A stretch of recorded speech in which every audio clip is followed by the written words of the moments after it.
Balayya movie ఏదొస్తుంది? రాజు మహారాజు. ఏం అది చేయలేదు. 'గేమ్ చేంజర్' ఒకటే చేసాం రాజమండ్రిలో. ఇక బాలయ్యదైతే తెలియదు. ఆ 'పుష్ప' చేసాము. కొంచెం అది ఇదైపోయింది. 'పుష్ప' కూడా బాగానే కష్టపడ్డాంలే. బాగానే కష్టపడ్డాం ఫిలిం సిటీలో. కానీ అల్లు అర్జున్ అంత ఎట్లా అనిపిస్తుంది గేమ్ చేంజర్ సెట్ లో రామ్ చరణ్ గారిని చూస్తుంటే? పర్లేదు. మంచిగా డీసెంట్ గా ఉంటాడు. మాకైతే తొందరగా బ్రేక్ ఇప్పించేవాడు. కానీ మిగతా హీరోస్ తొందరగా బ్రేక్ ఇప్పించరు. చాలా కష్టపడతాము అందరితో షూట్లో. బాగానే ఉంటారా రామ్ చరణ్ గారు?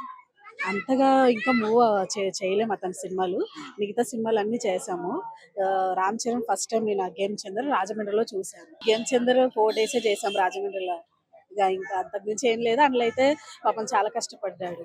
చాలా కష్టపడ్డాడు. అది నాకు తెలిసి సినిమా బాగుంటది అనుకుంటున్నా. సో ఇప్పుడు ప్రెసెంట్ అల్లు అర్జున్ రేవంత్ రెడ్డి ఇష్యూ నడుస్తుంది కదా, సో మీ అభిప్రాయం ఏంటి? నాకైతే నచ్చలే. అల్లు అర్జున్ నచ్చలేదు. చాలా అతనికి ఒకప్పుడు పెద్ద ఫ్యాను.